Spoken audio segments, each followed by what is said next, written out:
KCBN 포럼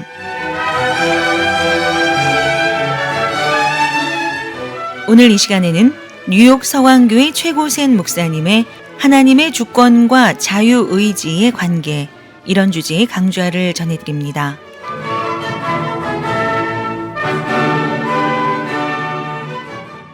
우리가 하나님의 주권을 말하다 보면은 한 가지 인간의 자유의지라는 것과 대립되는 것을 느낄 수가 있습니다. 종교개혁 신학의 선구자인 루터와 칼빈은 하나님의 주권과 인간의 자유의지가 양립할 수 없다고 말했습니다. 여러분, 인간의 자유의지가 무엇인지 생각해 보신 적이 있나 모르겠습니다. 특별히 이 하나님의 주권에 대해서 인정하면서도 인간의 자유의지가 있다고 주장하는 그런 신앙도 있습니다. 그렇기 때문에 여기서는 자유의지가 틀렸다 맞았다를 말하기보다는 일반적으로 우리가 알고 있는 것을 한번 생각하면서 하나님 주권과 하나님의 섭리에 대한 생각을 가져보려고 합니다. 자유의지라는 것은 영어로는 free will이라고 하는 단어를 쓰는데 자신의 행동과 결정을 스스로 조절, 통제할 수 있는 힘과 능력이다라고 사전적으로 정의를 합니다. 인간이 자유의지를 전적으로 가지는지 부분적으로 가지는지 전혀 갖고 있지 못하는 지에 대해서 아직도 논란은 계속되고 있는 것입니다. 자유의지에 관한 문제는 인과 관계에서 인간 자유와 자연 법칙의 비중을 얼마로 볼 것인가에 관련돼 있다는 것입니다. 우리가 서양 철학의 자유의지와 관련해 크게 양립 가능론, 양립 불가론으로 나뉩니다. 양립 가능론은 기본적으로 자유의지와 결정론이 동시에 성립될 수 있다는 입장이고, 양립 불가론은 자유의지와 결정론 중에 어느 한 가지만이 성립된다고 보는 입장입니다. 그렇다면 하나님의 주권과 하나님의 섭리로 볼 때는 바로 이 양립, 이 불가론 쪽으로 기울어져 있다는 걸 우리가 알 수 있죠. 양립 불가론은 다시 결정론과 비결정론으로 나누는데, 양립 불가론적 결정론자는 이 세계는 애초에 모든 것이 결정됐고 인간에게 자유 선택의 여지는 없다고 주장하는 입장입니다.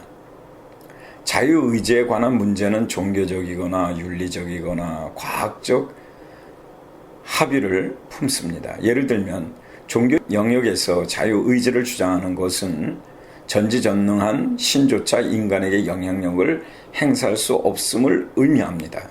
윤리 영역에서는 자유의지는 행위의 책임을 지우는 근거가 될 수 있습니다. 과학 영역에서는 자유의지를 인정하는 것은 물리적 인과관계, 인간의 행위와 정신을 전적으로 결정할 수 없다는 것이 되는 것입니다. 그러므로 우리는 자유의지와 혹은 하나님의 섭리론에 대해서 우리가 깊은 생각을 갖지 않는다면 우리의 큰 오류를 범할 수 있다는 것입니다. 일반적으로 개인은 자신의 행위에 대해 책임을 지도록 요구를 받습니다. 책임을 져야 하는 이유로 흔히 자유의지가 거론되기도 합니다. 따라서 자유의지 논쟁은 곧 책임의 소재가 어디 있는가의 논쟁으로 이어질 수 있다는 것이죠. 자유의지를 완전히 부정하는 양립 불가론적 결정론은 대체로 개인에게 책임을 물을 수 없다는 견해입니다. 양립 불가론적 결정론에 따르면 모든 행위는 개인의 의사를 떠나 이미 처음부터 결정돼 있었기 때문이라는 것이죠. 미국의 유명한 변호사인 클래렌스 데로우가 말합니다. 이 데오폴로와 레브 사건, 다시 말하면 대학생 2명이 14세의 소년을 살해한 사건의 재판에서 피고의 변호사로서 양립 불가론적 결정론 등을 활용하여 피고가 사형 대신 종신형을 받도록 한 적이 있습니다. 자유의지 존재를 지지하는 사람들은 개인의 책임을 물을 수 있다는 입장입니다. 다니엘 베네트라는 개인이 자신의 행동에 대한 책임을 지는지 여부를 논하는 이유의 의문을 제기하면서 책임에 대한 결정론의 입장은 순전히 형이상학적 멸망에 불과한 것이라고 생각했습니다. 장폴 사르트르는 사람들이 결정은 뒤에 숨어서 책임을 면하려고 한다고 다음처럼 주장합니다. 자유의 부담을 느낄 때 또는 변명이 필요할 때 우리는 항상 결정론으로 대피할 준비를 갖춘다고까지 비난을 하였던 것입니다. 이 자유의지라고 하는 이 부분에 있어서 우리는 하나님의 섭리와의 차이 여러 가지로 말하게 되는 것이죠. 그런데 우리가 이제 여기서 또 한 가지 중요한 내용이 있는데 오늘 이제 다루려고 하는 바로 아우구스티누스의 주장의 원죄 교리입니다. 즉 모든 인간은 태어날 때부터 하나님의 죄를 물려받는다는 원죄 교리를 받아들여 아담 이후에 모든 인간은 죄인으로 태어나며 인간의 의지 또한 부패하였기 때문에 진정한 자유의지가 아니라고 주장했습니다. 특히 그 루터는 인간의 의지는 노예의 의지일 뿐이라고 잘라 말했습니다. 인간의 의지는 선과 악을 마음대로 선택할 수 있는 자유의지가 아니라 오직 악을 선택할 의지밖에 없는 노예의지에 불과하다고 평가절하했던 것이죠. 매우 옳은 지적이라고 말할 수 있습니다. 우리는 너무 쉽게 우리의 의지가 자유의지라고 생각하고 무엇이든지 마음대로 선택하고 행할 수 있는 능력이 있다고 생각합니다만은 사실은 그렇지 않다는 것입니다. 거듭 말씀드리지만 우리 인간은 죄인입니다. 우리는 그 죄인이라는 것을 무엇으로 우리가 설명할 수 있느냐 하면 성경 말씀을 빌리지 않는다 할지라도 우리의 삶 가운데 보면 우리가 그렇게 좋은 것도 얼마간 지나고 나면 좋지 않다는 것을 알게 됩니다. 아니, 좋아하지 않는다는 것을 알게 된다는 거죠. 우리가 잘하는 게 있습니다. 많은 사람이 칭찬받습니다. 근데 그것도 얼마만큼 지나고 나면 나중에는 좋은 줄도 모르고 좋은 걸 하고 있다는 것을 알게 되죠.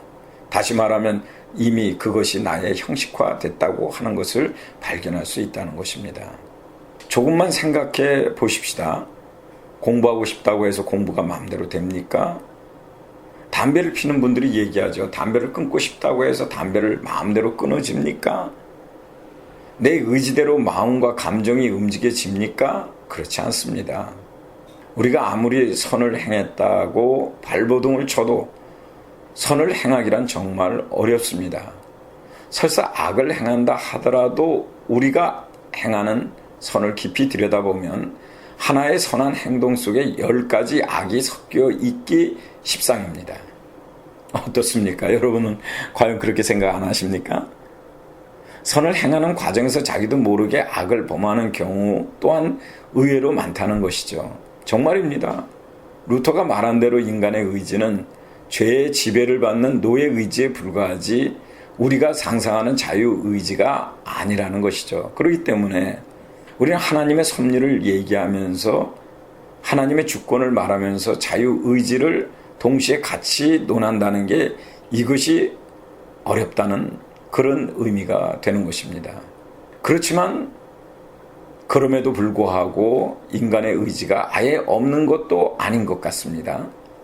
인간의 의지가 아무리 썩은 노예 의지에 불과하다 할지라도 어쨌든 인간의 의지가 살아있는 의지적 존재라는 것에 대해서는 부인할 수 없을 것입니다. 의지의 그 주인인 주체입니다. 인간의 이성이 아무리 부패하고 어두워졌다 해도 그 이성으로 눈부신 과학기술을 발전시켰고 찬란한 문명을 일구어냈듯이 인간의 의지 또한 아무리 부패하고 무기력하다 해도 어쨌든 의지가 있기 때문에 역사의 수많은 역경과 고난과 절망을 이겨내면서 지금까지 살아낼 수 있었던 것 아니겠습니까? 구원을 받은 것도 마찬가지입니다. 인간의 의지로는 하나님의 의를 성취할 수 없고 하나님의 구원을 선택할 수 없지만 그래도 의지가 살아있는 가운데 구원을 받았다는 것에 대해서 부인하시겠습니까? 하나님이 나를 구원하신 것은 맞지만 이방 저방으로 옮겨 나를 다루어서 구원한 것이 아니고 내 안에서 나를 통해 구원하셨습니다. 어떤 분이 그런 간증을 하더라고요. 저는 20살 되던 해 1월에 구원받았다고 말합니다. 물론 이 말은 내가 동의하지 않습니다. 우리는 구원받고 난 다음에는 우리가 한 가지 아는 게 있죠. 그게 뭡니까? 그것은 이미 하나님이 나를 택하여 나를 이미 하나님이 택하였기 때문에 내가 오늘 20살 되는 1월에 구원받을 수 있었다는 것을 알게 되고 내 구원은 하나님의 주권과 하나님의 섭리 가운데서 하나님의 계획 가운데서 이루어졌다고 하는 것에 대해서 깨닫게 되죠. 어쨌든 그분은 그 이전까지 교회에 나가본 적도 없고 성경을 배워본 적도 없다는 것입니다.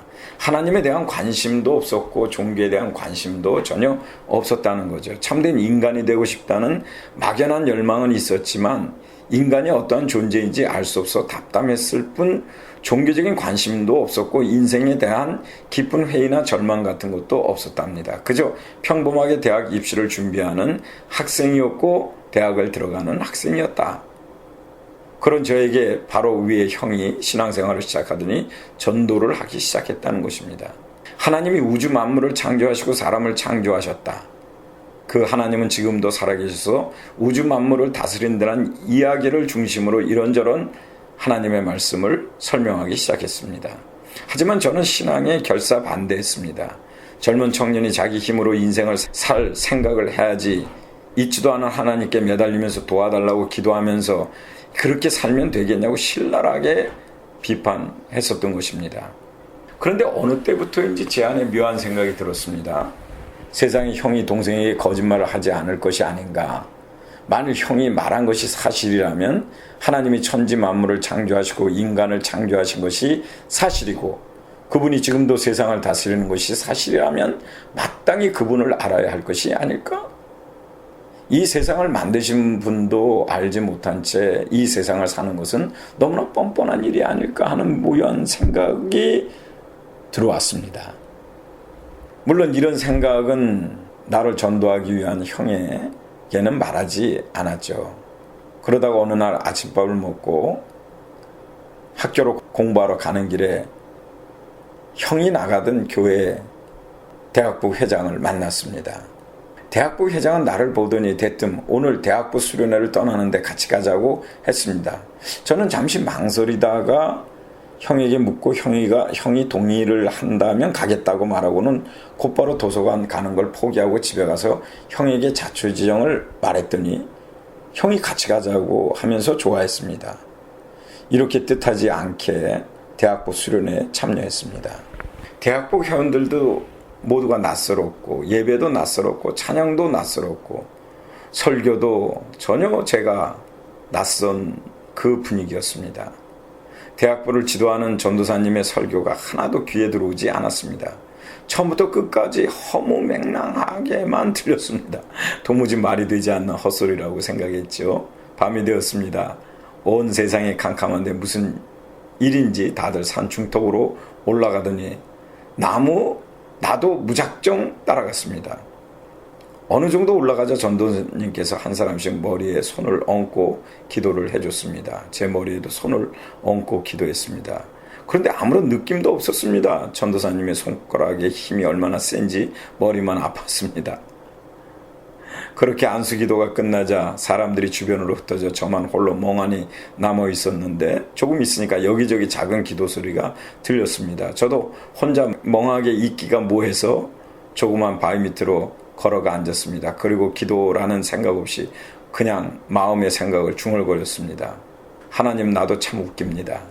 하나님이 있는지 없는지도 모르면서 사람들이 하나님이 있다고 하기에 하나님이라고 한번 해봤을 따름입니다. 나는 하나님이 있는지 없는지 모릅니다.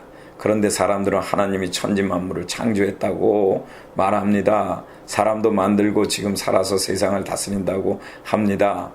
나는 다른 하나님은 알고 싶지 않습니다. 단지 천지 만물을 만드시고 지금도 살아계신 하나님이 있다면 나는 그 하나님을 알고 싶습니다. 이렇게 몇 마디를 중얼대고 나니 더 이상 할 말이 없었습니다. 곧바로 일어나서 사람들이 모이기를 기다렸다가 함께 숙소로 내려와 잠을 잤습니다. 그리고 이튿날 새벽이 되었습니다. 새벽 예배에도 전도사님이 설교를 하더군요. 그런데 알 수 없는 일이 벌어졌습니다. 전도사님 설교가 귀에 쏙쏙 들어오는 거였습니다. 설교를 들으면서 그렇다고 고개를 끄덕이고 있는 거였습니다. 저 스스로 의아했습니다. 이상하다. 왜 이렇게 다 수긍이 되지? 어제만 해도 전부 엉터리로 들렸는데 왜 다 옳은 소리로 들리지? 정말 저도 알 수 없는 순간이었습니다. 간밤에 눈물 콧물 흘리며 회개한 것도 아니었고 꿈속에서 환상을 본 것도 아니었고 희한하게 말씀이 들렸습니다. 수련을 마치고 산에 내려올 때 온 천지가 새롭게 느껴졌습니다.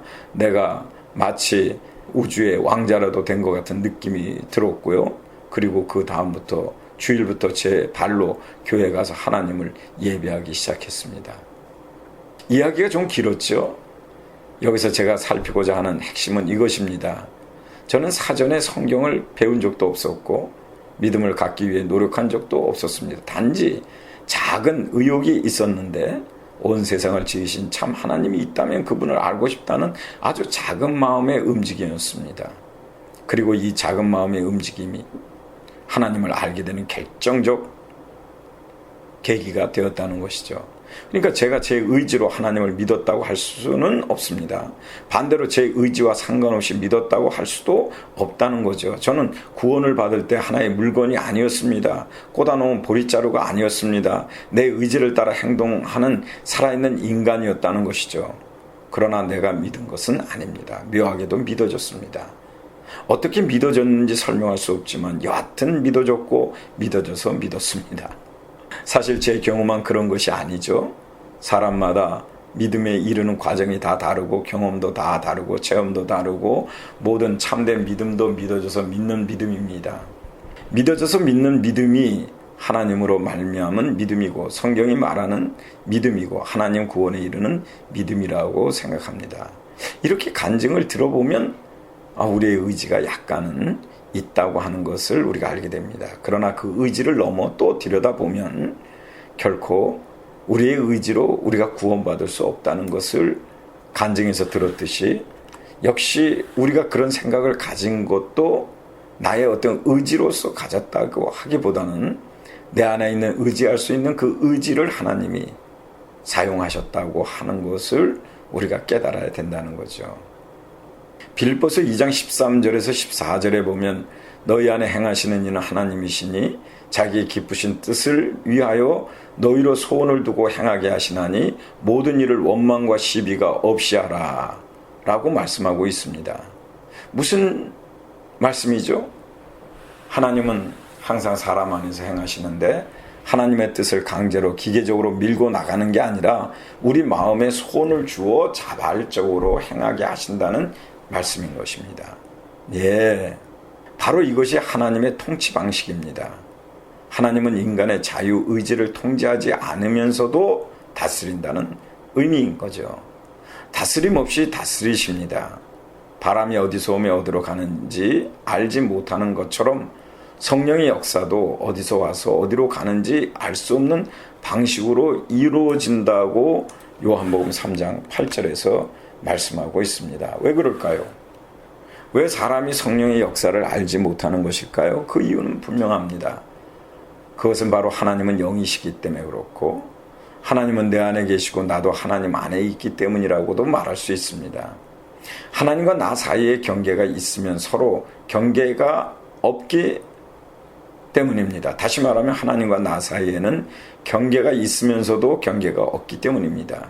조금만 생각해 보십시다. 하나님은 나의 본질적으로 다른 분이십니다. 그분과 나 사이에는 절대 뛰어넘을 수 없는 경계가 있습니다. 그런 면에서 하나님은 전적인 타자입니다. 하지만 하나님은 전적인 타자이면서도 나와 함께 계십니다. 나와의 경계가 있으면서도 경계가 없으십니다. 내 안에 계신 하나님과 하나님 안에 있는 나를 경계 지을 수 있는 방법은 도무지 없다는 것입니다.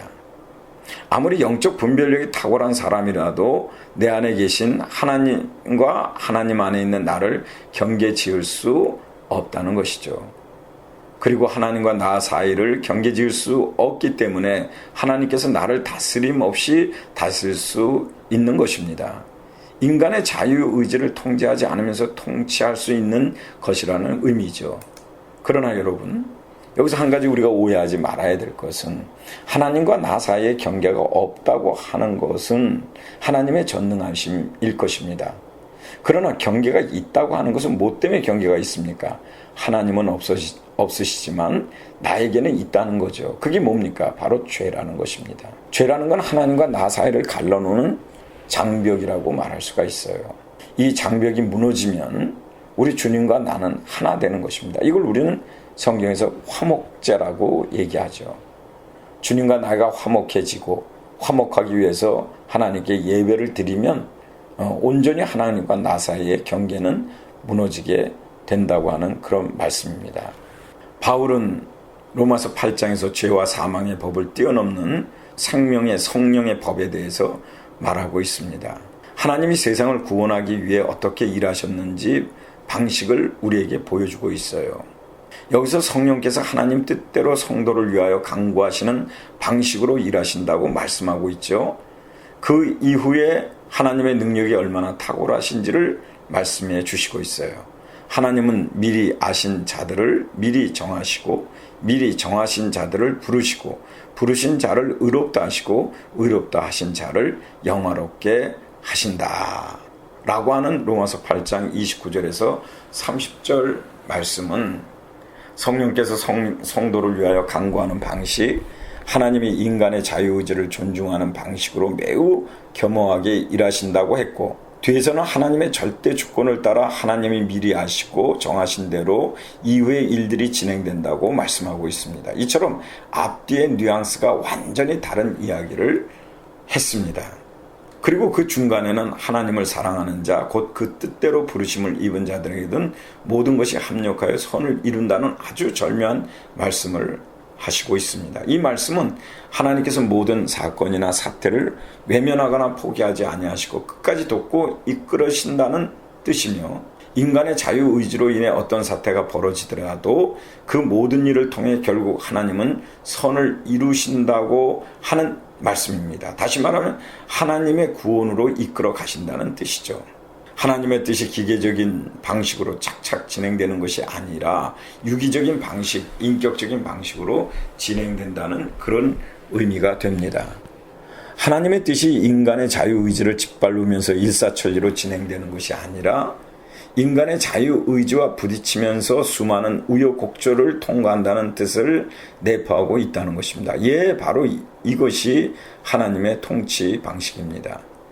다스림 없이 다스리는 방식, 인간의 자유의지를 통제하지 않으면서 통치하시는 방식, 즉 하나님의 절대 주권과 인간의 자유의지가 공존하는 방식으로 하나님의 사람의 삶을 이끌어 가시고 역사를 다스리고 있다는 것입니다. 아담의 경우를 생각해 보십시오. 아담이 하나님의 뜻을 거스리고 선악과를 먹었지만 그랬다고 해서 하나님의 뜻이 무너졌나요? 그렇지 않습니다. 아담의 불순종에도 불구하고 하나님께서는 당신의 나라를 꿋꿋이 이루어 가고 계십니다. 루터나 칼빈은 인간의 자유의지가 하나님의 주권을 무너뜨릴 거라고 염려했지만 하나님의 주권은 그렇게 시시하지 않습니다.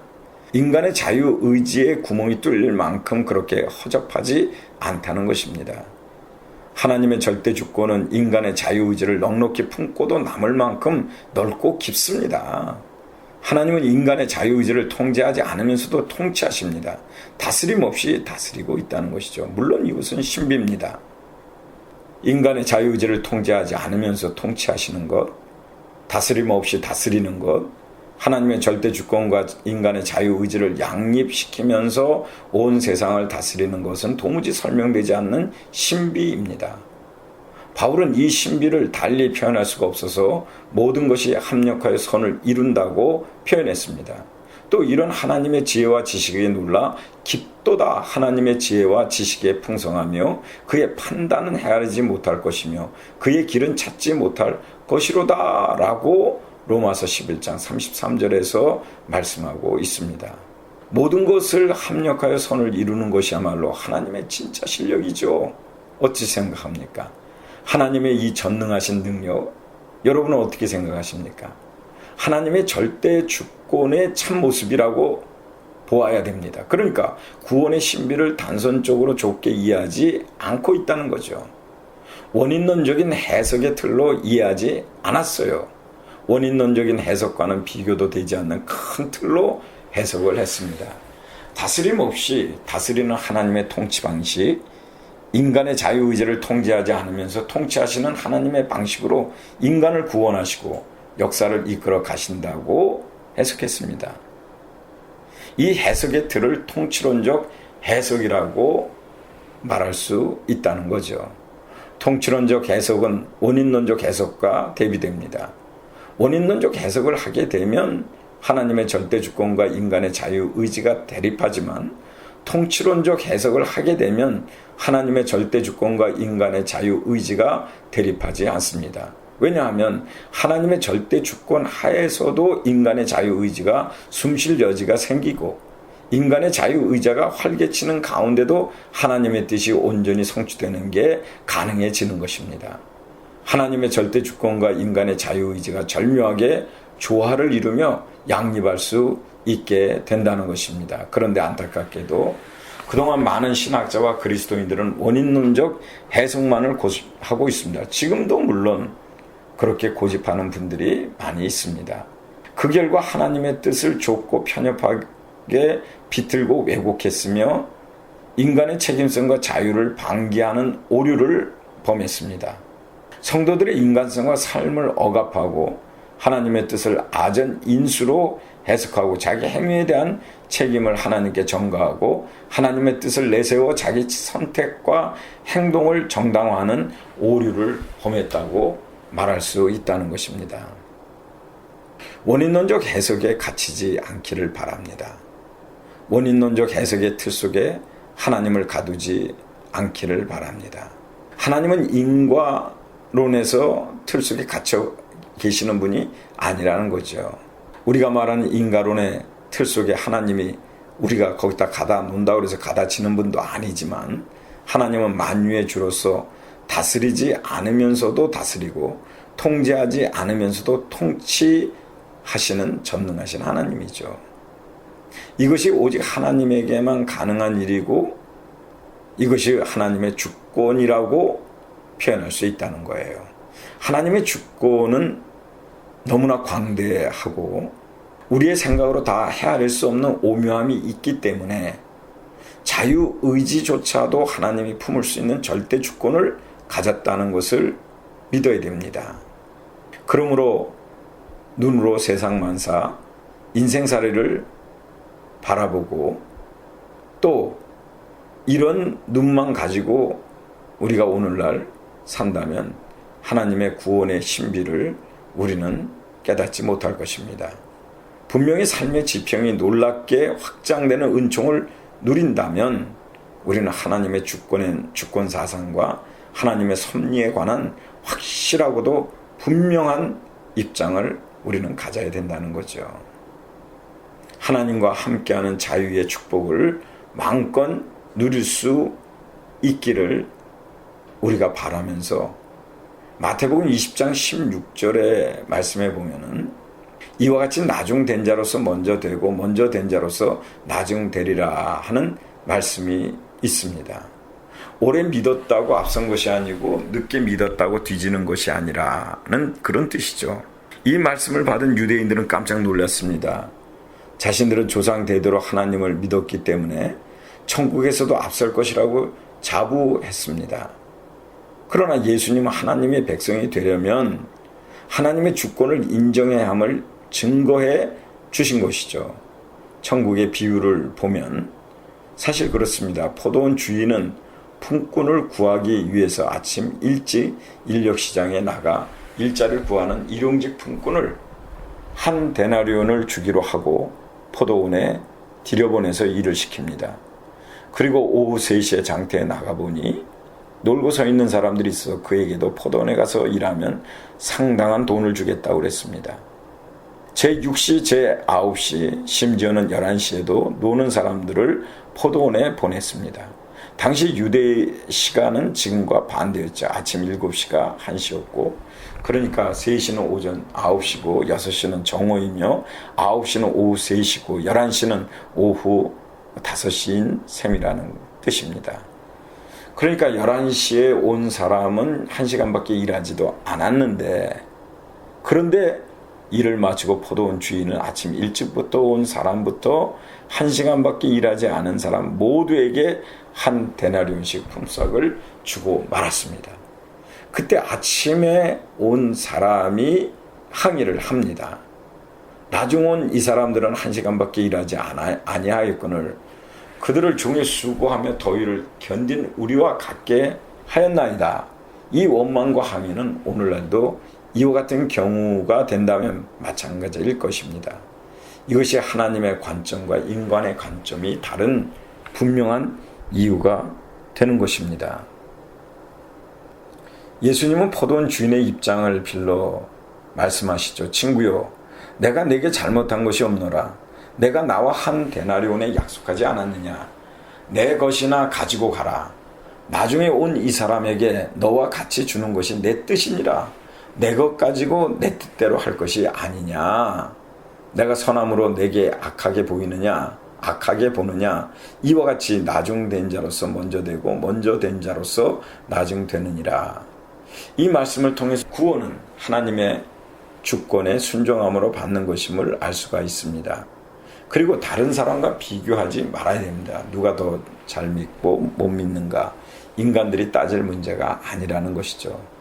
천국의 핵심은 일의 양이나 시간의 오래 걸림에 있지 아니하고 주인의 인간의 주권에 있다는 것입니다. 주인의 주권을 믿고 포도원에 들어오면 품삯을 받는 것이죠. 여기서 하나님은 공평과 정의를 발견하게 됩니다. 하나님의 공평과 정의는 세상 사람들과 다르죠. 그래서 세상 사람들은 주인과 한 데나리온의 품삯을 약속했더라도 늦게 온 사람에게 똑같은 노임을 주면 불평하고 편파적이라고 항의합니다. 그러나 1시간 일하고 한 데나리온을 받는 사람은 주인에게 큰 은혜를 받게 되죠. 주인은 하루 먹는 품꾼에게 일한 시간과 관련 없이 양식인 한 데나리온을 주신 것입니다. 이것이 주님의 공평이죠. 예수님은 이와 같이 나중된 자로서 먼저 되고 먼저 된 자로서 나중된다는 이 말씀은 오늘날 하나님의 주권을 이해하고 하나님의 섭리를 따르고자 하는 우리들에게는 큰 도전의 말씀이라고 그렇게 말할 수 있습니다. 예수님은 늦게 믿으면 손해고 일찍 믿고 구원받아 천국 백성으로 사는 것이 훨씬 복된 일이라고 말씀하고 있습니다. 예수님께서 제자들과 예루살렘으로 올라가면서 세 번째 순환 맞으실 것을 말씀하십니다. 보라, 우리가 예루살렘으로 올라가니 인자가 대제사장들과 서기관들에게 넘겨짐에 그들이 죽이기로 결의하고 이방인들에게 넘겨주어 그를 조롱하며 채찍질하며 십자가에 못 박게 할 것이나 제3일에는 살리리라. 이때 세베대의 아들 요한과 야고보의 어머니가 예수님께 청탁을 합니다. 두 아들을 주의 나라에서 하나는 주의 우편에 하나는 주의 좌편에 앉게 명하소서. 여기서 요한과 야고보의 어머니가 예수님의 십자가 고난을 잘 모르고 좌의정 우의정 시켜달라고 부탁을 하는 것을 봅니다. 예수께서 대답하여 이르시되 너희는 너희가 구하는 것을 알지 못하는도다. 내가 마시려는 잔을 너희가 마실 수 있느냐? 그들이 말하되 할 수 없나이다. 요한과 야고보는 할 수 있다라고 대답합니다. 그러나 예수님은 너희가 나의 잔을 마시겠지만 너희가 좌우에 있는 것은 하나님 아버지의 주권에 있다고 말씀하시는 것을 볼 수가 있어요. 마태복음 20장 27절에서 28절의 말씀에 보면은 너희 중에 으뜸이 되고자 하는 자는 너희의 종 되어야 하리라. 인자가 온 것은 섬김을 받으려 함이 아니라 도리어 섬기려 하고 자기 목숨을 많은 사람의 대속물로 주려 함이니라. 예수님의 죄와 죽음으로 멸망해가는 인간을 구원하시려고 자기 목숨을 대속물로 내어주리고 오셨습니다. 인간의 거듭날 수 있는 유일한 길은 대속 사상일 뿐임을 깨달아야 됩니다. 이와 같이 우리는 주님의 구원은 하나님의 절대 구원 가운데 예정 섭리 가운데 이루어졌음을 우리가 깨달으면서 자유의지를 말하는 모든 분들에게도 거듭 말씀드리지만 그것은 하나님 주권 안에 존재되는 것이지 그 별도로 존재되는 것이 아니라는 것을 깨닫기를 주의 이름으로 원합니다.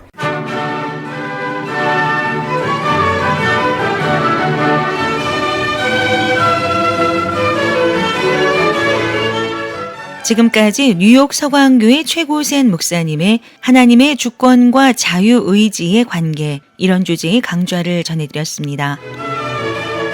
KCBN 포럼 이 시간 순서를 마칩니다.